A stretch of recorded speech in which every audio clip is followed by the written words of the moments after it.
Hello everyone, welcome to EduTab and welcome to this session. तो आज इस session में we will be discussing that क्या सच में नाबार्ड को क्रैक करने के लिए आपको एग्रीकल्चर की बहुत ज़्यादा थरो स्टडी, बहुत ज़्यादा थरो नॉलेज होनी चाहिए. Because we know that there are many NABARD grade A aspirants who are not from agriculture background, or there are many RBI aspirants who are thinking that NABARD can be their next best opportunity, but they all are afraid of this subject, that is agriculture. So no need to worry. I have come up with this video, and through this video I will tell you that what should be your approach, what should be your strategy to cover this agriculture subject. ठीक है, but before that I have announcement that we have launched a comprehensive NABARD guidebook for you. Sorry, that is your one-step solution to all your queries regarding NABARD and NABARD grade examination. Not only that, it will also provide you the decoded syllabus as well as previous year questions, which you can refer to see that what kind of questions are being asked in NABARD grade examination. Not only that, it will also provide you the strategy and resources to crack this NABARD grade examination, and that too for free. Yes, you can avail this guidebook for free, and for that you have to go to the description box, click on the link, register yourself and avail all this information for yourself. ठीक है, तो चलो start करते हैं आज के session से. So first of all I would like to tell you about the importance of ARD. ठीक है, एग्रीकल्चर कितना इंपॉर्टेंट है आपके नाबार्ड ग्रेड एग्जामिनेशन के लिए. सो देखो यहाँ पे आप देख सकते हो कि in preliminary out of your merit section agriculture का जो वेटेज है दैट इज 40. ठीक है, which means if you are someone who is preparing for RBI, तो आपने ESI और GA you have the command over this subject. If you have the command of this subject, ठीक है, अगर आप if you are preparing for RBI तो आपने तो ये पढ़ा ही होगा, right? But if you are someone who is afraid of agriculture but आपकी ESI GA ये अच्छी है, तो आप 60%, see 60% is in your hand. ठीक है, only 40% is given to the agriculture. ऐसा नहीं है कि एग्रीकल्चर को ज़्यादा वेटेज है, ज़्यादा परसेंटेज दिया गया है as compared to the other subject. So अगर आपकी एग्रीकल्चर थोड़ा वीक है, work on your GA, work on your ESI and compensate. ठीक है, थोड़ा बहुत भी अगर आप एग्रीकल्चर के लिए पढ़ लोगे, थोड़ा बहुत भी आप एग्रीकल्चर में कर लोगे, तो you will be easily able to come cross the merit. ठीक है, फेज 1 की मेरिट आप इजिली निकाल दोगे. सो यहाँ पे देख सकते हो आप, यहाँ पे 40% वेटेज है फेज 1 में. टॉकिंग अबाउट फेज 2, सो यहाँ पे ESI एंड ERD दोनों से क्वेश्चन आते हैं. ठीक है, इट्स नॉट लाइक दैट सिर्फ एग्रीकल्चर के ही क्वेश्चन पूछे जाएंगे. ESI भी है, ARD है, then weightage is 50-50%. 50% is in your hand, आपको सिर्फ और 50% के लिए वर्क करना है, that is agriculture, right? So that is the importance of this agriculture in your pre and mains examination. अब इम्पॉर्टेंट तो है ही, पढ़ना भी है, बट कैसे पढ़ना है, आपका अप्रोच क्या होना चाहिए, let's talk about that. So basically as a aspirant there can be 2 approaches. ठीक है, बहुत कुछ एस्पिरेंट्स होते हैं जो सोचते हैं कि यार अगर हम बहुत थरली पढ़ेंगे, बहुत डीप स्टडी करेंगे, तब ही हम उस कॉम्पिटिटिव एग्जाम की तैयारी कर रहे हैं. ठीक है, but there is another approach also that you should cover only basic ARD. ठीक है, अब आपको कौन सा अप्रोच चूज करना है, वो कैसे चूज करना है, I will be telling you. See if you are going for covering thorough ERD, so you will be just wasting your time, क्योंकि आप तो सब कुछ ही पढ़ दे रहे हो. और इट इज नॉट पॉसिबल कि आप 4 साल का BSc एग्रीकल्चर का कोर्स 2 महीने में कर पाओ. ठीक है, तो अगर आप थरो स्टडी करने लगे तो it will be taking long time. ठीक है, और आप अपना टाइम वेस्ट करोगे. Why I am saying so, because आप एग्जाम ओरिएंटेड नहीं पढ़ रहे हो, आप सिर्फ एग्रीकल्चर पढ़ रहे हो. बट हमें एग्जाम के लिए पढ़ना है, नाबार्ड के कॉम्पिटिटिव एग्जाम के लिए पढ़ना है, तो हमें नाबार्ड के अकॉर्डिंग पढ़ना होगा, मतलब जो नाबार्ड हमसे चाहता है. ठीक है, the type of questions that NABARD is asking to us, उसके अकॉर्डिंग पढ़ना होगा, right? So my suggestion here will be that you should go for covering basic ARD. ठीक है, now you will be like कि ma'am अगर हम basic पढ़ेंगे तो क्या पता एग्जाम में कैसे क्वेश्चंस आ जाएं, फिर हम नहीं कर पाएंगे, राइट? बेसिक्स के क्या पता क्वेश्चंस ही ना आते हो. But see, if I am saying you that cover basic ARD, so that is through the analysis that we have done. ठीक है, we have done the analysis, we have seen the type of questions that are being asked in previous year, and we have observed that the questions which are asked are from very basic agriculture. ठीक है, you don't need a thorough knowledge, a deep conceptual knowledge of agriculture to answer such questions. ठीक है, अब for example आपके सामने एक example for comparison I have taken the 2 agriculture exams.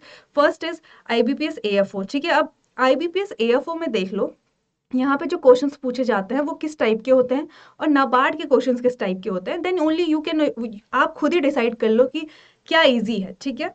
देखो IBPS AFO में क्वेश्चन आया था, when the two pair of alleles with different trait cross, the cross is known as. अब ऐसे क्वेश्चंस को आंसर करने के लिए, this question, to answer such question you need a thorough knowledge. आपको बहुत अच्छे से पढ़ना होगा, बहुत डीप स्टडी करनी पड़ेगी, then only you will be able to answer such question, ठीक है। अब वहीं नाबार्ड के क्वेश्चंस की बात कर लेते हैं। ये नाबार्ड के कुछ प्रीवियस ईयर के क्वेश्चंस हैं। ये you can see that very basic questions are asked, ठीक है। एग्रीकल्चर के बहुत ही बेसिक क्वेश्चंस, बहुत ही कंसेप्चुअल क्वेश्चन पूछे गए हैं। इसमें आपको कोई थरो स्टडी, कोई डीप नॉलेज की जरूरत नहीं है, ठीक है। So that is why I am again and again saying that कि keep your approach very basic, very simple, ठीक है। अब अप्रोच तो बेसिक होनी चाहिए, सिंपल होनी चाहिए, बट स्टार्ट कैसे करें? सी माई सजेशन इज दैट कि first go through the syllabus. एक बार सिलेबस को देख लो, क्योंकि सिलेबस तो नाबार्ड ने ही दिया है, राइट। नाबार्ड ने खुद सिलेबस दिया है कि भाई ये एग्रीकल्चर का सिलेबस है, हम यहाँ से क्वेश्चन पूछेंगे। सो ये आपका डिफाइंड सिलेबस हो गया, ठीक है। एग्रीकल्चर में भी आपको सब कुछ नहीं पढ़ना है, आपको एग्रीकल्चर में जो नाबार्ड ने सिलेबस में दिया है वहां से पढ़ना है। सो क्या क्या है सिलेबस में? Basically there is general agriculture, then we have soil and water conservation chapter, then water resources का चैप्टर है, then we have agriculture engineering, plantation horticulture, animal husbandry, then fisheries is there, forestries is there, agriculture extension is there, and ecology and climate change is there, ठीक है। so this is your syllabus, overall syllabus of agriculture. Now what you have to do, you have to just refer to this syllabus and refer to the previous year questions, ठीक है। Previous year questions are very important, because वहां से they define कि okay इस syllabus में से भी क्या इंपॉर्टेंट है। इफ यू आपको अगर कहीं से प्रीवियस ईयर क्वेश्चंस मिलते हैं, just go search them and इसमें से भी डिसाइड करो कि यार क्या इंपॉर्टेंट है, क्या इंपॉर्टेंट नहीं है, कैसे क्वेश्चंस आ रहे हैं, कौन से टॉपिक से ज्यादा क्वेश्चंस आ रहे हैं, एंड स्टार्ट प्रैक्टिसिंग दैट, ठीक है। once you have to just cover this syllabus and your approach should be basic, ठीक है। बहुत बेसिक अप्रोच है, आपको कोई एग्रीकल्चर में PhD नहीं करनी है, you just need to crack this NABARD grade examination, ठीक है। बेसिक अप्रोच रहो, बेसिक कॉन्सेप्ट्स पढ़ो, हर एक चैप्टर के just go for basic reading, basic concepts, ठीक है।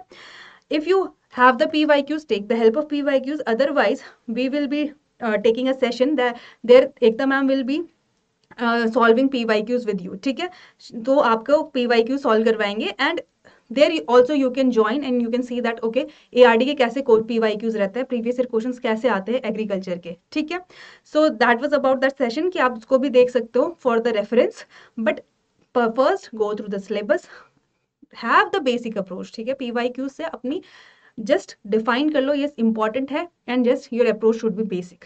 Now you will be like कि मैम चलो ठीक है, वो तो ठीक है, बट अगर आप हमें बता देते कि कौन से इंपॉर्टेंट सब्जेक्ट है, कौन से इंपॉर्टेंट चैप्टर्स है, सॉरी, कि जिसमें हमें ज़्यादा फोकस करेंगे तो ठीक है, हमारा ज़्यादातर कवर हो जाएगा, 70 to 75% कवर हो जाएगा, more than 50% I would say कि आपका एग्जाम के लिए प्रिपरेशन हो जाएगी, क्योंकि इनमें से कुछ तो इंपॉर्टेंट होगा, बिकॉज जैसे कि मैं बार बार बोल रही हूँ, PYQ से आपको इंपॉर्टेंट चैप्टर्स पता चल जाएंगे, इंपॉर्टेंट टॉपिक्स पता चल जाएंगे, ठीक है। आपको वो भी करने की जरूरत नहीं है।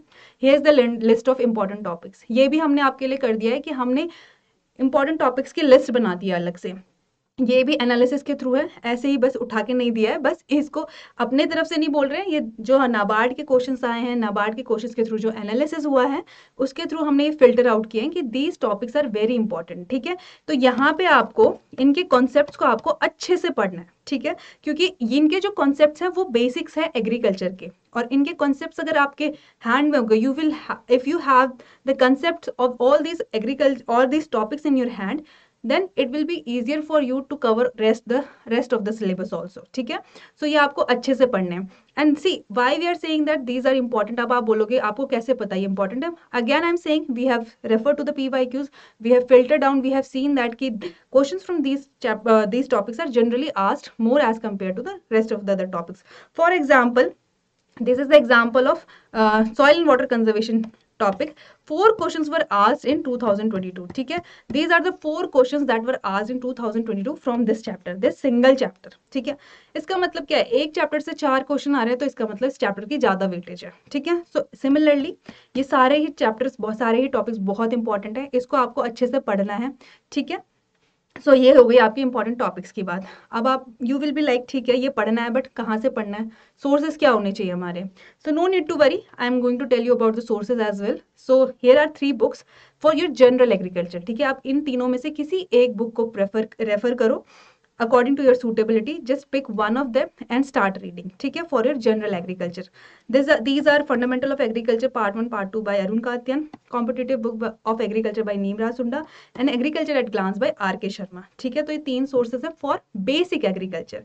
But we know that agriculture में कुछ allied subject होते हैं, जैसे कि allied subject जैसे कि animal husbandry, agriculture engineering, fisheries, these are allied subject which are related to agriculture. ठीक है, यहाँ पे these are the source for you, पर आपको इन सोर्सेज को एंड टू एंड कवर नहीं करना है, पेज टू पेज नहीं पढ़ना है। यहाँ से आपको क्या करना है, फिर again I am saying refer to the PYQs and just mark the important topics and read these important topics and you will be done. ठीक है, इसमें इतनी ही प्रिपरेशन चाहिए, बुक का पेज टू पेज नहीं पढ़ना है। ठीक है, आपको सिर्फ यहाँ से PYQ रेफर करना है, इस बुक में इंपॉर्टेंट टॉपिक्स को मार्क करना है, उतना ही पढ़ना है फॉर दीज एलाइड सब्जेक्ट। ठीक है, सो ये तो हो गई सोर्सेज की बात from books. But if you want कि हमारे पास एक कंपाइल कंटेंट चाहिए हमें नाबार्ड का, so we have launched 2 courses, that is gold pack and silver pack. In gold pack you will be getting the material for phase 1 phase 2 interview, while in silver pack you will be getting the material of phase 2 as well as interview.